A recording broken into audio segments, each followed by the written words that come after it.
Well, your character in the film is going through a lot of different kind of feelings and moments, and it gets it's really intense, and it seems like the film is on your shoulder. This is what for me. How did you feel playing that character? So Sorry, there. so the film is what?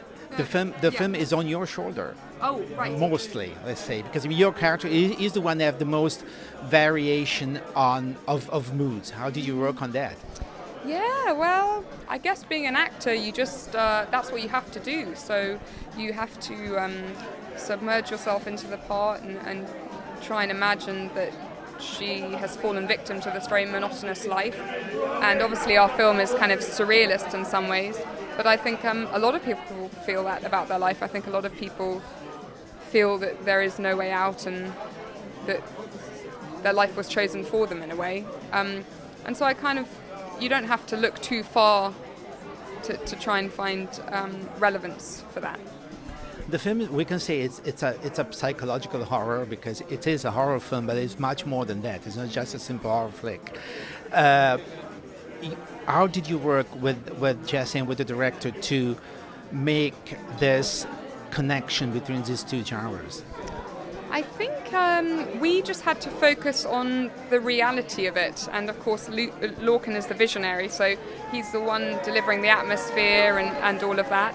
And we very much had to just focus on the relationship of two people who are their lives are sort of being extinguished by the circumstances and their relationship. So we just focused on that really. And do you think that the art direction of the film was very important for you? Did he help you? Yeah, Lorcan is an amazing director because, with these indies, you're really always up against it with money and time, and especially with the nature of the film, I thought he maintained a really calm demeanour. I think he's like a natural leader for a film set and a collaborator, and he never let anything show. It's very hard to do that, I think, to kind of keep all the stress away from the stage, as it were. Yeah. Well, first of all, thank you for the film because it's really wonderful, like an intense ride. It's not wonderful, not in the very... Dark trip. Yeah, dark trip, exactly. Listen, how did you come up with this art direction? The art direction of the film is really creepy. Yeah. This yonder place is really creepy and gorgeous at the same time. Right, yeah, we wanted to create like a place, like the story was always set in a place that was otherworldly, but we wanted to create something unique that was both frightening and presented in a kind of chirpy way, almost like if you were trapped inside a brochure for a development that on the surface might seem like, oh, that's kind of all right, but then if you actually were there, it's horrible because the uniformity and the color and the kind of puffy white clouds that look sort of photoshopped in, and so yeah, it was a bit of a process. It was quite early on though. We found the kind of aesthetic for the place, and it was also in the script even.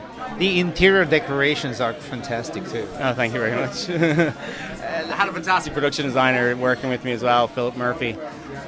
So he did an awesome job. Listen, this is a psychological horror, we can say that, which are like could be a psychological thriller, but he has some horror taste of it. Yeah. Was it difficult to balance, writing-wise and shooting-wise, these two? Well, I think like the characters are quite grounded. They play it very naturalistically, Imogen Poots and Jesse Eisenberg, but they're in an unnatural world. So that balance, I think, of the naturalistic acting within a very heightened universe has a nice balance and tone to it. That's kind of what we were going for. So I think I think it's kind of funny in parts and sad and frightening. So, yeah.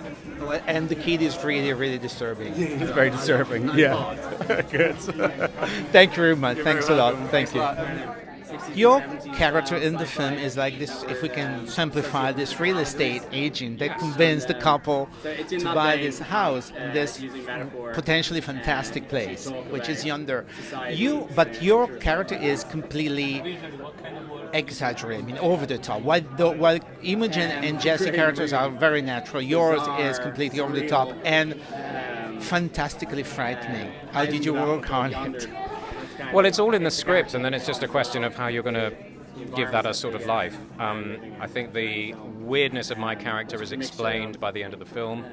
I, of course, knew the end of the film when we were making it, and it was a question of how are you going to make that into a person who's standing and talking and trying to convince people, and he's so obviously completely bizarre. And it was, with Lorcan, the director, it was just a question of making the decisions about how far you would go, that they wouldn't run screaming from the office, but they would be amused, but just about comforted enough to follow him to the housing development. So it's a judgment call along the way, but it was a great pleasure. And because I mean, we would love them to run away from you since the very beginning, but they don't. And it's kind of a Twilight Zone-ish kind of film. Did you Did you get inspiration from those kind of films to create a character too? Yeah, I think in as much as the story is it's going to be an unusual journey, and then the challenge is to make it as emotionally involving and as believable as possible. My character is sort of outside realism in any way, but it's got to sort of make a sense somehow.